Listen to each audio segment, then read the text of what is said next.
Hello and welcome back to Story Stash. I'm your host Duncan, and these are some of my stories I've written. Today I'm reading from my book Ghost Whisperer, and this is chapter 17. So let's get started. Chapter 17. Back at his cubicle, Ed called Ellen. "Hello, Ed," she said. "Ellen, I'm feeling better. I wondered if you'd like to meet this evening." "Sure. Shall we meet here, or is there another option you prefer?" "I have little success going out recently. Too many restaurants have ghosts. I can't talk and deal with ghosts." "I'll arrange something here then." "All right. I'll see you this evening." The call ended. Ed returned to his work, fixing software bugs.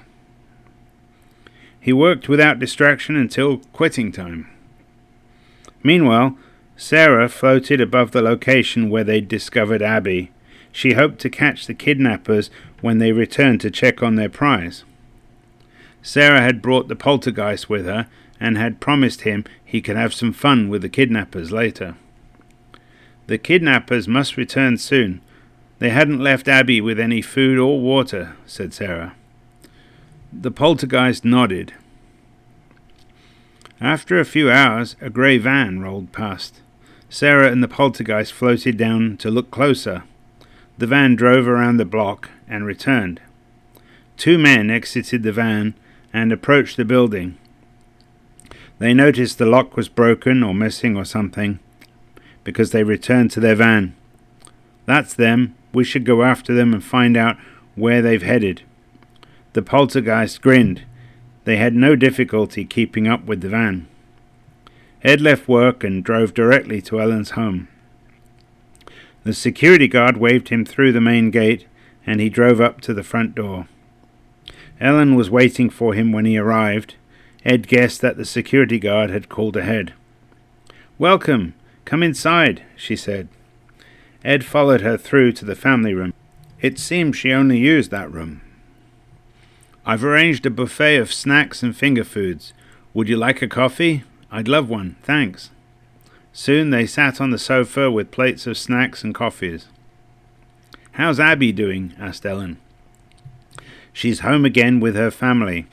They got off lucky. The police rescued her before her abductors did any harm." "And your ghosts tracked her down?" "That was impressive. They could repeat that in the future." "I expect they've already considered that. I owe them a few favors. The tribal police officer thinks it's worth it." "Of course it's worth it. We could seriously improve the chances of recovery." "When it happens again, I'll tell Connor or Sarah. I just feel that circumstances have forced me into this, without giving me a choice. It's filled up all my free time and then some," said Ed. "You were chosen, but you faced the challenge. From what I see, you're a hero." "Sometimes it creeps me out, not the ghosts. There are ugly people among the living." "Well, I want to support you. I can't see or hear ghosts anymore, but I know they exist, and I'd like you to consider me on your team," said Ellen. "That's very kind of you. It'll put you in danger, though." "I don't care. This is worthwhile work. We're called to a higher purpose. Besides, I have my security detail." "I'm amazed you think that way. You've already almost died. I don't know if I could survive losing you." "Oh, that's so sweet." She held his arm closest to her. "You know what I mean." "I do." "Oh, did the police catch the villains that abducted Abby?" asked Ellen. "I don't know. Probably not. I'll ask Officer Urey." "Okay, can we discuss the diamonds now?" "Sure," said Ed. "Well, the diamonds are worth about $4 million. We don't know their original owners, so I suggest we sell them and put the money to use." "I don't feel good with keeping them." "Well, I thought we could create a charitable trust to use the money. I don't know what, but there's plenty of worthy causes we can help." "That's much better. I'll match the amount from my own fund. I can get my money people to manage the trust. If we only spend the interest, we can help others indefinitely." "Wow. So you're agreed? I'll start things tomorrow. Inform me if you have more ideas." "I will, thank you. Those diamonds caused me stress. You've turned it into something positive," said Ed. Ellen hugged Ed. "Being on your team means I help carry the load. Any problems too large, you share them with me. Okay, you're on our team." "Awesome. Once they've set up the trust, could we create a scholarship for Abby?" asked Ed. "I don't see why not. They don't disperse a scholarship in a single lump sum. Each semester there'd be a payment." "Good." Ellen hugged Ed again. He didn't push her away. She was ecstatic to be on his team. They stayed like that for a while. "More coffee?" "Yes, please." The grey van stopped in a trailer park. The two men exited and entered a large trailer. "This must be their place," said Sarah. She floated around to get the street address. She also memorized the van's license plate. "Okay, I'm going to pass on the intel. You're free to cause whatever mayhem you want. Make sure they don't leave until the police arrive." The poltergeist grinned. Sarah took off for police headquarters. Next morning, Ed awoke feeling refreshed. He'd slept well last night. Spending the evening with Ellen left him with a cheerful disposition. His stress had mostly vanished, for now. He drove to work and pulled up outside Disnotech. "Hey Ed, you look cheerful," said Blake, his co-worker. Blake stood outside the building, as he often did. "I'm doing much better, thanks." They entered the building together, swiping their ID badges. Ed got to his cubicle and started his computer. Soon he was back to software bug fixes. A while later, Connor appeared. "Hello, Ed. You're looking well today," said Connor. Ed smiled. He knew not to talk within earshot of his co-workers. Ed stood and walked to the janitor's closet. Connor followed. "Good morning, Connor." "Hello, Ed. How's that girl we helped rescue?" asked Connor. "She's doing great. She's back home with her family. I even got her a dog to keep her company." "That's good news. I just talked to Sarah. She knows where the villains who kidnapped Abby are." "Do you have the intel?" asked Ed. "No, Sarah's nearby. She'd like to tell you herself." "Okay, can you ask her to meet me outside the building in a few minutes? I'll bring my cell, and I can call it in. I'll tell her now." Connor floated out through the wall. Ed went to his cubicle and fetched his cell phone. He exited the building. Just outside the building, Ed stood to one side of the entrance. Sometimes employees came out for a cigarette break, but not currently. Sarah descended and floated in front of Ed. "Hello, Ed. Do you have your cell phone?" she asked. Ed took out his phone from his pocket and dialed Officer Urey. "Hello? Ed, hello, this is Ed. I have a location for the kidnappers. Do you have a pen?" asked Ed.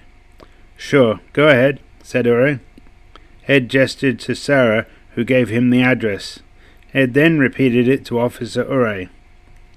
"I'd better act on this promptly. I'll call you later." Urey ended the call. "Okay, Sarah. I'm sure they're going to pay them a visit soon." "Thank you. I'll go back and observe. I left the poltergeist with them," she said. Sarah ascended and sped away. Ed turned and almost walked into Connor. "Sorry, Connor, I didn't know you were here." "No problem. She is an asset. I'm glad you worked out things." "Sometimes I have to put my feelings aside. We saved Abby, and I couldn't let my issues with Sarah get in the way." "Right, so you can work together?" "Yes, and I have a friend in the police, Officer Urey. He knows I talk with spirits, and he keeps my name out of things." "Another important asset." "Exactly. I must return to work now," said Ed. and I think I'll go watch the kidnappers get arrested. A few minutes later, Sarah returned to the trailer park. She could hear the noise of things breaking inside the trailer. Sarah hovered above the trailer and waited. Within a few minutes, Connor arrived. "How's it going?" he asked. "I left the poltergeist to soften them up a bit. He really enjoys his work. It serves to distract them from the sound of police sirens." They could hear the sirens approaching. Soon, squad cars surrounded the trailer. "I'd best tell him playtime is over," said Sarah. She descended into the trailer. She soon returned with the poltergeist in tow, who had a big grin on his ghostly face. Soon, the police had both kidnappers in custody. They had a tow truck take the van away. "Job done," said Connor. "Once police find evidence or the kidnappers confess." "Of course, Detective." The three ghosts left the area, flying towards police headquarters. At quitting time, Ed left work and drove to the older part of town. He parked near the Italian restaurant that he had lunch in with Blake recently. Ed exited his car and entered the restaurant. He sat at a table near the back. Several ghosts were there and they glared at him. Ed looked at the nearest ghost. "I came to talk with the woman in red." "You can see us?" asked the ghost. "Yes, she asked me to return and talk with her. I'll see if I can find her. Be right back." Ed waited. It surprised Ed that the waitress hadn't approached to take his order. Several other ghosts looked at him. He looked back and shrugged. He was glad they didn't bother him. They stood or sat at various tables. It made the restaurant appear busy to Ed. "Hello again?" The woman in red had returned. "Hello. I'm sorry I don't know your name. My name is Ed." "My name is Flora, although I haven't used it in a very long time." "Pleased to meet you again, Flora. I came back as I promised." Flora smiled at Ed. "Yes, you did. We've had many who profess the ability to talk with spirits. Most are fakes. And I'm not. I already knew that." "How did you come by your abilities?" she asked. Ed looked at the other ghosts. They watched Ed closely, observing his every move. "I got hit on the head. It put me in a coma, and I almost died. Once I recovered, I could see and hear ghosts." "Ah, that makes sense. Since then, I've met many ghosts. I even met a mummy from Egypt. I've talked with some folks who were reincarnated as animals." "That must keep you busy." "Oh yes, ghosts can be demanding. I still have a day job." "I hardly recall what that was like. We've been here for decades." "Doesn't that get boring?" "Indeed." "Was there something you wanted of me? Some ghosts wanted me to find their killer or pass a message to their offspring. I'm too late to help you there," asked Ed. "I thought it would be pleasant to converse with you. It's nice to learn about the world outside." "Talking I can do. I avoid anything that puts me in danger or gets me in trouble with the police." "Tell me about your day job you mentioned," said Flora. Ed thought for a moment. Her frame of reference was decades out of date. He noticed the other ghosts were closer than before. They were listening. "I go to work at an office. That's a building owned by a company. I work there daily in exchange for my pay." "Go on." "I work on a machine called a computer. It makes lots of mistakes, and I have to correct them. That's what I get paid for. I fix things." "Fascinating. Do most people work in these offices?" she asked. "There are many jobs. I imagine it was the same in your time." "Aye, that it was," said another ghost on a nearby table. Ed glanced at them. It was apparent they were all listening. "It's finding work you like or you're good at," said Ed. "And do you like your job?" asked Flora. "Yes, I enjoy my job. I enjoy fixing things on the computer." Flora smiled at his remark. Last time you came with another person. Does he work in the office too?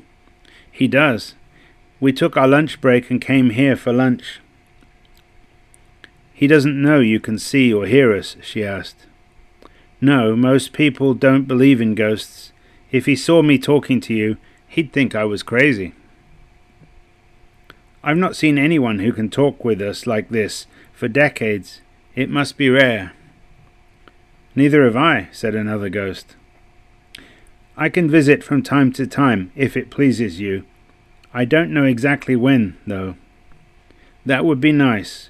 We're always here. In return, if you bring any friends here, we shall not trouble them. Thank you. Oh, I told another ghost about this restaurant. His name is Connor. He said he might pay you a visit. We shall look out for him. A while later, Ed left the restaurant. He didn't understand why the restaurant staff never bothered him. He got in his car and drove home. That evening, Ed went to bed. During the night, he felt someone else sitting on his bed. He saw nothing in the darkness. Did you come the other day? Asked Ed. Yes. It's late. What do you want from me? I heard you can hear us. Well, clearly, since we're talking now. Listen, there's a ghost called Connor. You can sometimes find him near the police headquarters. Talk to him. If he thinks I can help you, he will tell you. Okay. Now, I need to sleep. Ed felt the weight lift from his bed. After a few minutes, he fell asleep. Next morning, Ed woke up in bed. He showered, dressed, and got himself a pot of coffee. He was enjoying his morning cup of coffee when his phone rang. Hello? Ed, this is Officer Ure. Your lead was good again.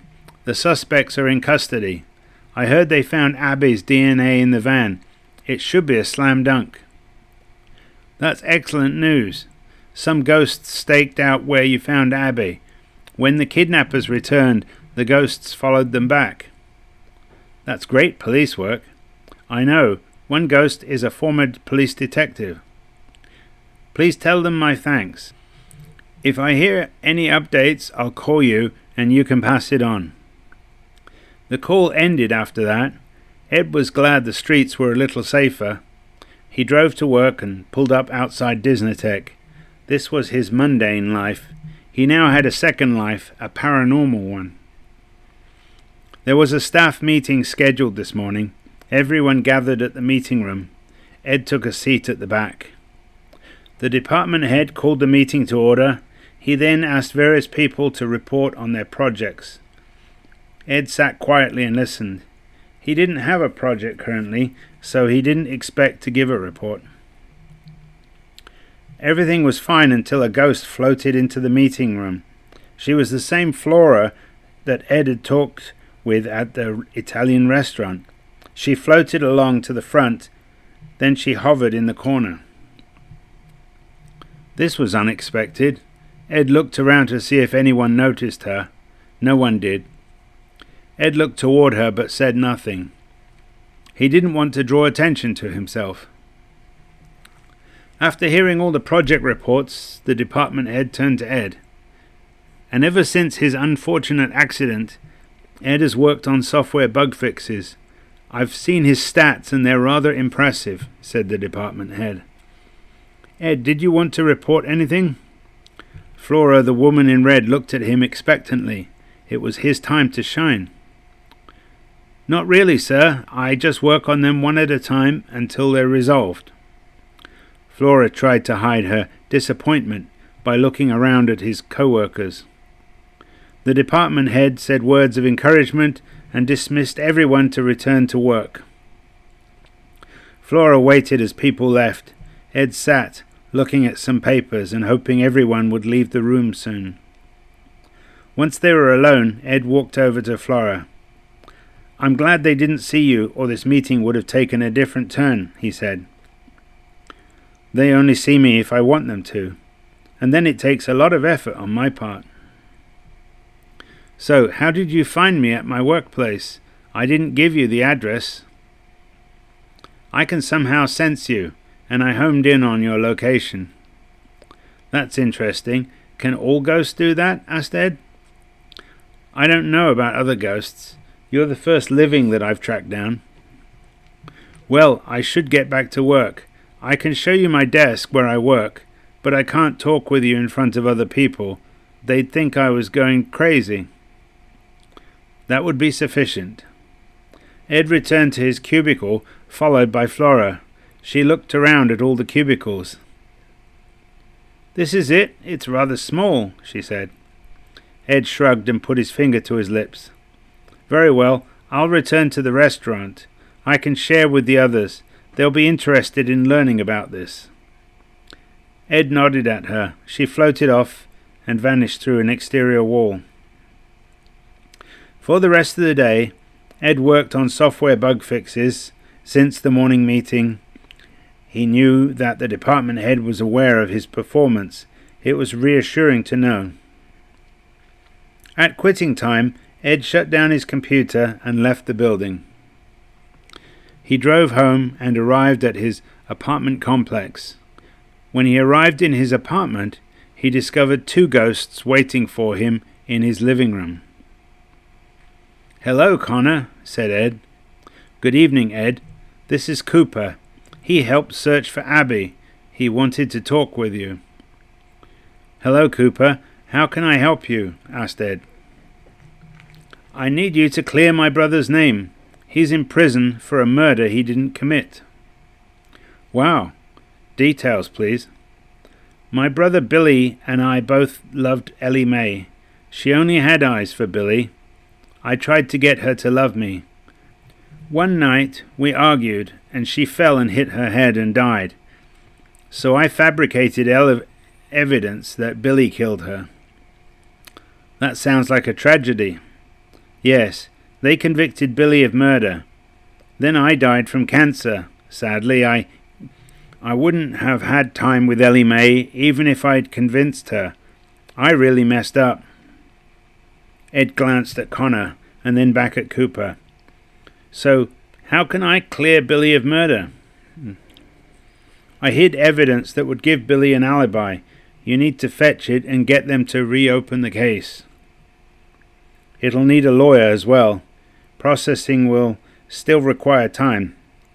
You'd best tell me where to find this evidence, said Ed. Cooper described where he hid the evidence. Ed turned to Connor. Connor, please can you go with Cooper and confirm the evidence is still there? Let me know tomorrow. Then I can arrange a lawyer. Sure, Ed. I'll see you tomorrow. Oh, one other thing. The police found evidence to convict those 2 kidnappers. Seattle is safer because of her work. Excellent. I'll tell Sarah. Please do. Connor and Cooper floated out through the wall. Ed got ready for bed. Well, that's the end of chapter 17. Next episode we have chapter 18. Connor finds the evidence. Ed and Ellen fetch it, and Ed has an out-of-body experience. Hope to see you next episode.